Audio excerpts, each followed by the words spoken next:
Welcome to the TufFish. I am so excited to bring to you Julie Schooler. Julie, I am so glad you are here. Hi Jen, how are you? I am so good. How are you? I am really good. It's quite early here, but hopefully the little ones won't come running into the office. So Understood. We'll see how we go. Understood. So I would love for you to start with, how did you get into writing to begin with? Well, I've always loved writing. I've loved it since I was a kid, and I then grew up and forgot about how much I loved it, and worked in corporates and for about 20 years. And then I had my first child, and I really think having a child creating life brought back my creativity. I really believe that. And I started blogging. My first blog was on how little sleep I was getting.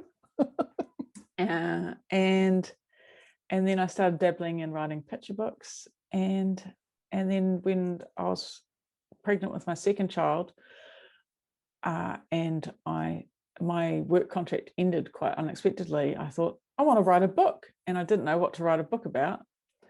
And I wrote a book about what I was doing at the time, which was potty training. So that was my first book. So I went from an accountant to a best-selling book in potty training in about a year.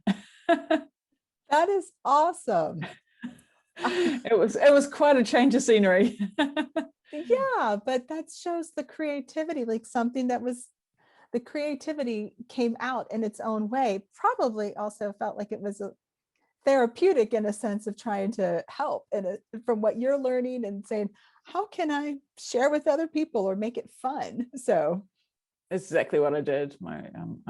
I got a lot of people's stories from potty training into my book, and I've just never laughed so much in my life. All these like the things that children say and the unexpected poop stories are hilarious. So I want people to be able to feel confident to do potty training, but also have a laugh along the way, because if you can't, it's going to be a sad time indeed. well, and it sounds like, I mean, it's also a stressful time potentially, because you're trying to figure things out, and you're not wanting to create more stress, but you're trying to initiate a lot of change. You're trying to drive a bigger piece of change happening. So that is a big deal. And so, to your point, being able to laugh, to find the joy, to find the humor in something like that, I think that's great. I think that's so cool. Yes, I mean, I think it was the start of what comes through in most of my writings, because, you know, as Oscar Wilde says, life is too important to be taken seriously. So I like Oscar Wilde too. Very cool. Very, very cool. So you mentioned picture books, and so talk a little bit about your picture books. Yes, so I wrote quite a few picture books, and I didn't realize at the time that they were awful. Oh. And I sent a couple of them off to like numerous traditional publishers who quite rightly rejected them all. So that's when that was when I was pregnant, and then with my second child, and then that's what took me down the route of self-publishing, and that's and I self-published or indie published the potty training book. So since then I've managed to publish one picture book, and I didn't draw the pictures. It's called Maxi Moo Flies to the Moon. I just absolutely loved it. I rejigged it a lot since it got rejected from publishers, and I absolutely love it now. And I joke, but hashtag joking not joking, that it's the hardest book I've ever written. And I've written a lot of much longer books, but that was a very hard book. So I am intending to do more picture books, because they bring a lot of fun and laughter into people's lives. But I find writing longer books easier. Well, now, so let's talk a little bit more about your, oh, no, we're going to be talking about sparkle. So, I Yeah. mean, I'm just saying, rediscover your sparkle. I love that. I love the name. I love that it's pink cover. I mean, all of that. I just love that. But I do have a question for you about the picture book, which is, how did you find and connect with your illustrator? Could you share about your Yes. process there? So I went onto Upwork, which is a freelance contracting site, and I put in exactly what I wanted. And so I worked out I wanted 15 pictures. I think it was 14 or 15 pictures plus a cover, either 14 pictures plus a cover or 15 pictures. I can't remember. And I said exactly what I wanted. This was the kind of book it was. It was about a boy who flies to the moon, for like, 3 to 6 year olds. And I'm willing to pay this much money, X amount of money, but I retain the copyright to the pictures for the book and any kind of marketing related to the book. So you give up the copyright. So I paid the illustrator outright. Mm-hmm. And it wasn't very much money compared with, it wasn't thousands of dollars. It was hundreds of dollars. And I put it up there not really expecting a whole lot, and I got like over 100 submissions in 3 days, and I had to stop the job. I had to cut the job off because I was just overwhelmed with submissions from illustrators. So there is a lot of talent out there. So you're able to find, you'll easily be able to find the right person for your picture book if you need it. Just be really, really clear about what you want, and then I narrowed it down to a top 10 and then a top 5, and got them to draw like one. I think it was a top 5. I got them to draw like maybe a scene from the book. And then found my illustrator, and I got submissions from around the world. You name the country, and I got a submission from like Argentina to Georgia to Philippines to everywhere. And I found my illustrator here in Auckland, in New Zealand. That is awesome. Yeah. Oh my So gosh. we met up actually after, not during the process, but afterwards. Yeah. I love that. I love that. So did you have, and so like you, I've published some picture books and a nonfiction, just like you have. But with your picture books, did you have a vision for like each of the scenes, and therefore you were looking to see if the illustrator if they were picking up an idea of what that was also, or were you surprised to see what they came up with after reading what you put together? Well, I gave them some notes, because I read up about how some scenes should be sort of a bit more sort of in the distance, further away, and some scenes should maybe be up close with a face. But then I left them to it for quite a lot of it, and and because Maximu was kind of based on my nephew, and he was blonde when he was little. I said, can the main character be blonde? But I wasn't worried about the other characters or anything. But they interpret, Catty, she interpreted it really well. And there's a scene where they do a conga around the moon, and I did not know how to do that. So it's on the back there. I don't know if you can see it. Yeah. But she actually drew the moon and then had all the animals go around it, which is not something I would have pictured. And it's just so amazing. It's just so perfect. And I absolutely loved the way she interpreted that. So you have to kind of have an idea, but then get out of the way, I think. I agree wholeheartedly. The illustrator I got to work with for my picture books, because my picture books are based upon our 2 tuxedo kitties, and she just captured them. I wanted the images to look like our cats, but then the rest were like how she perceived things. But it was, sometimes I felt like, are you in my head? Literally. Yeah. I feel like you just sat in my head, because that's how I saw that scene coming together. Or she showed me something else and I was like, oh, I like that. I like that too. And then so I love that. I love how that comes together. It's just such a cool process.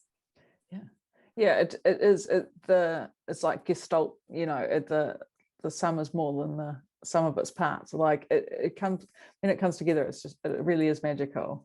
And I do want to create, I've got a couple more ideas that need refining, and then getting an illustrator for. I'm hoping Caddy, if you're listening and you're available, love you to do some more. That is awesome, though. I mean, because when you find that person and you just have a great relationship, and the work, and it's just the work comes together, and it just, you create something beautiful. It's just, you can't wait to do the next project with them. It's just such a cool thing. So that's awesome.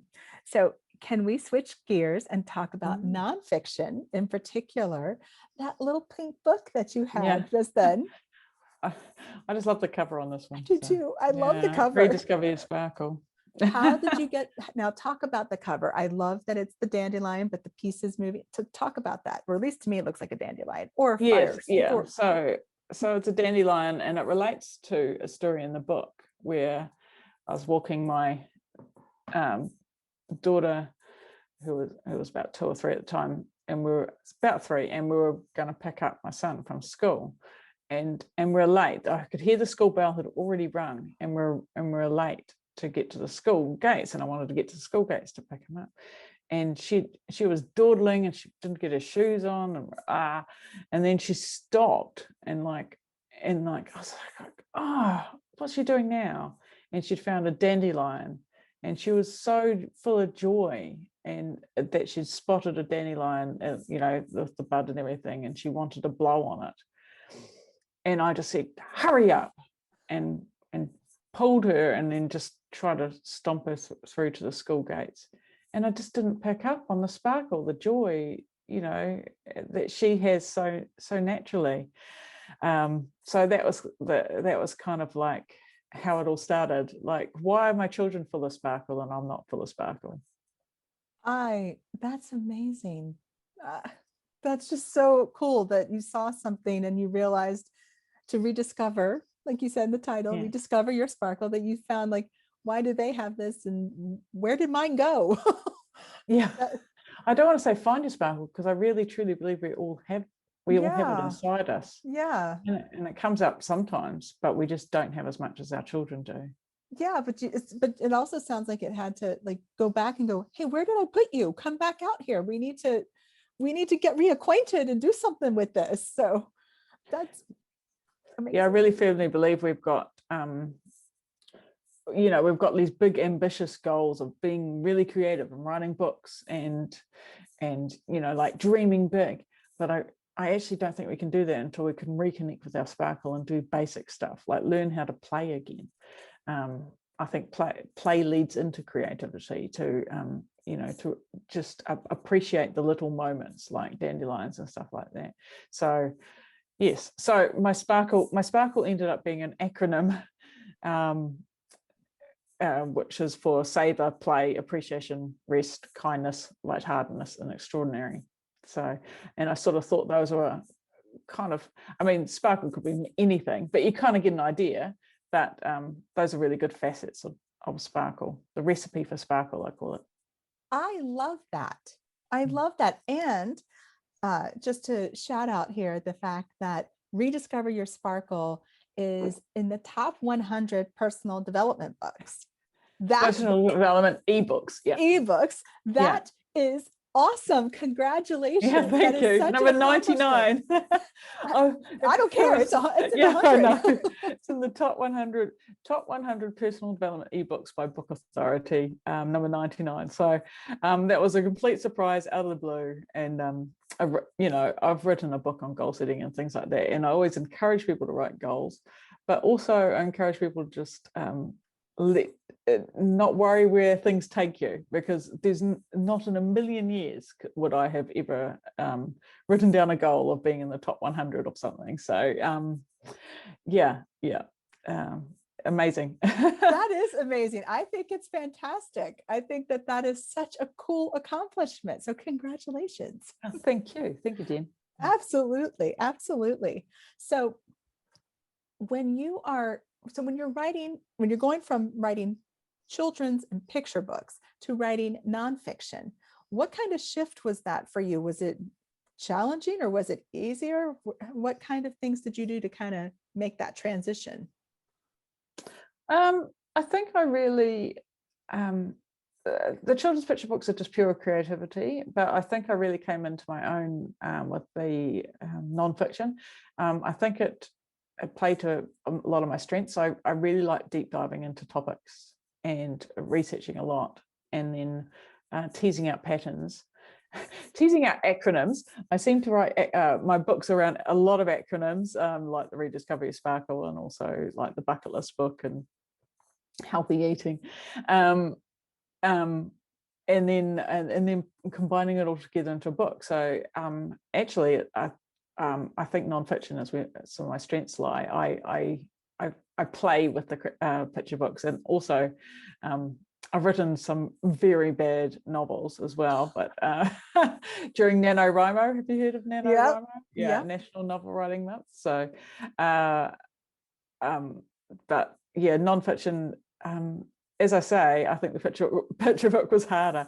Nonfiction, 100, 150 page nonfiction book. It's just about, for me, it's just about sort of getting all the ideas together and then just working them out into patterns and dividing them into chapters and then writing it. It's actually quite a good process for me. That does sound like a really cool process. So along with that lines, how is it that have you ever found that you've written almost too much, or you have too much that's going to potentially go into this book and you need to cut something back? Have you run into that? And if so, how did you go about deciding what goes? Yes, I do that all the time. So I get overexcited and I read way too much, because I talk about this in a blog post I did about imposter syndrome, that I feel like I need to be the expert. But to your question, what I do is I kind of basically write everything I want to write, or I get all the points down I want to do for a particular topic or chapter.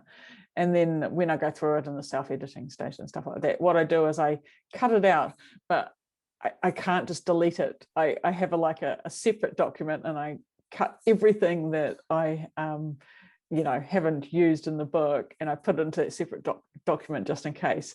And not once have I used anything that has gone into a separate document. So I don't know why I have these separate documents of just random sentences, but just in case.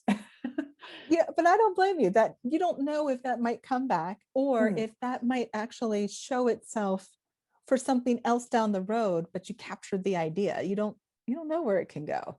But yeah, I'd rather capture it than just say, nope, I need to get rid of that completely and it's gone and we're done. And it's gone forever. Yeah, it sounds, yeah.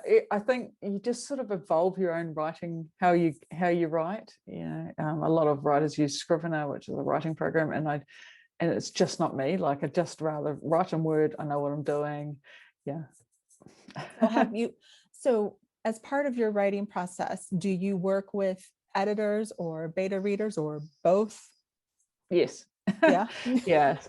So my first book, I found a great editor, because I wrote the book in New Zealand English, from New Zealand, and we have different spellings to American English, and I wanted to get it all right, and so I found an editor that was based in America, again through Upwork, and again through a sifting process, and usually you have to go through quite a few editors before you sort of find the right mix. But I call this like my love at first sight editor, and we've been together ever since. Shout out to Kate. Hi, Kate. And so she's been an editor on most of my books, not my children's book, and then also, like, quite often I also have beta readers, maybe up to half a dozen beta readers. Oh, wow. Or just sort of like the early launch team. Now the launch team will do it, and yeah, and they'll always spot a few typos, that I've missed, that Kate's missed. Like, it's so easy to do, and they'll just come back with things that maybe don't make sense. And like, if one person says it, I'm like, okay, that's good feedback. But if more than one person says it, I'm like, okay, this might need changing. Like, I did a quote by someone who was a bit controversial. All my chapters have quotes at the start, and like a couple of people said, we don't like that guy. So I changed the quote. Yeah.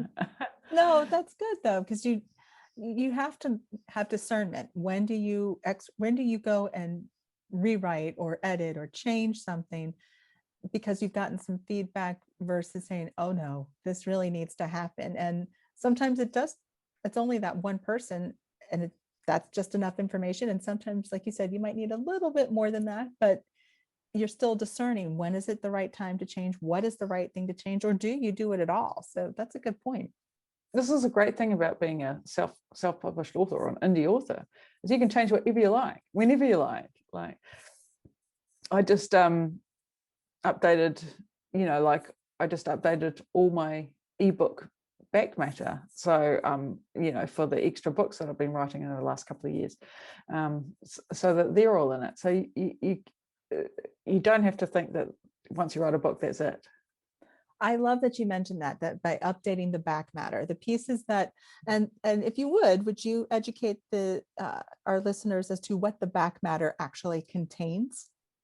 Oh, for me, the Backmatter contains like an about an author, my list of books, my references, the please review my book, big long spiel now. So mostly when I update in Backmatter, what I mean is updating it for the extra books that I've written. I always try to encourage people, when people want to write a book, please just write the book and finish the books and don't worry about all this extra stuff, okay? And if you want to publish it, you can publish it, or if you don't want to publish it, don't publish it. But also don't worry about formatting either. So my first few books, I sent them to a formatter and they formatted them for me. But I've subsequently bought Vellum, which is a formatting software for Mac only. I'm sorry. And it's just been brilliant. Vellum's the best. So it means I can just go into my book and change something if I need to.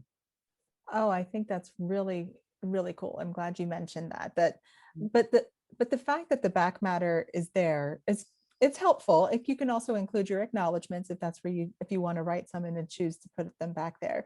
But what I love more so was that you talked about focus on getting the story, get that book written, get that idea out, and then worry about how it all comes together with the Backmatter, finding the right person. You'll all of those pieces will come, but at least starting with getting that story going. Have you ever run into a situation where you just felt stuck and the idea wasn't flowing or the story wasn't coming, and what did you do to get over it? I've done it for blog posts. That's okay. Yeah. I was going to write a blog post on the 1-year anniversary of our lockdown, and I wanted to write something I always want to write something meaningful that people can get something out of. And then I just realized all I did was eat too much chocolate and buy too much toilet paper, and I just didn't have anything valuable to say. So sometimes you just got to go, there is no idea here. And the only other time I can remember I got really stuck, and people have different writing processes, so don't take this as you shouldn't do this, but I started writing one of my books, the goal setting book, and I thought I'll skip that kind of stage where I kind of like organize it a little bit and like work it into chapters and work out what I'm going to say. And I've got all this information, I'm just going to write it. And I wrote like 10,000 words, and it was just terrible. It was just all bad, and I just had to scrap it and start all over again. So now I know, for me, my process is gather information, organize the information, and then write. I can't skip that organized stage, but I'm not saying that that's for everyone. Yeah. No, but that's a really good point. I mean, to me, you've said a few things with that, not just here's what works for you, but also you have to figure out what is going to, every person's going to do something different, and what might work with your picture books, for one thing, might not be the same structure that works for a nonfiction book or a fiction, sci-fi or thriller or romance, something with a lot of plot development that's happening. You might need different structures and different processes for each genre, each type of thing you're writing, because you're writing something different every time. That's why writing never gets boring. It's so great. Very true. Very, very true. So when you were writing Rediscover Your Sparkle, was there something in you that just said, yeah, I'm so excited about this. This book is just, my sparkle is coming back. Could you just, or I was rediscovering my sparkle as I was writing. Could you feel that happening? Yes, yeah, definitely. And then I reread the book the other day. Yes, I'll just tell you a little backstory, which is I went to a Tony Robbins seminar a couple of years ago, 3 years ago. So 3 years ago, actually now, and in 2018, and we had to, like, basically it was a six days with Tony Robbins, like, 12 to 15-hour days every day, like just jumping Wow. and dancing and doing personal development. It was mind-blowing. Anyway, so one of the things we did was work out our new values, our real positive values. And people said courage and kindness and joy and freedom and then you sort of have to sort of go in yourself and then like work out your values. And then one of my values was sparkle, and I just could not figure out. I was like, where is this coming from? And then when you're telling, you always have to tell the person next to you sort of like your new values. And I was saying, I can't remember what my other two were, like I think it was courage and kindness or something. And then I was like, sparkle, and they're like, sparkle? That's not a value. And I was like, it's my new value. It's my new value. So that's kind of like did the seeds of it. And so and then when I was writing the book, I was just like, how can we get sparkle in the most simplest ways? That was kind of like my sort of core question. And then when I was writing a book, I love writing a book. And then I literally just reread my entire book because I'm doing I'm doing a speaking gig on Friday about rediscovering your sparkle in dark times. And I was like, oh yeah, this is quite nice. I'm feeling quite sparkly right now. So even the person who writes a book on sparkle still has to remind themselves on how to get sparkle back into their life. It's not a once and done. It is a daily practice. I love that you said that. I so love that you say that, because writing can be cathartic, but you can also learn from yourself when you've taken some time to take a step back and reread. And you're like, wow, I wrote that? That's pretty good. I'm so proud of myself. I appreciate my own advice here. It's one of the biggest joys of writing. You reread something you've written, and you're like, wow, is that me?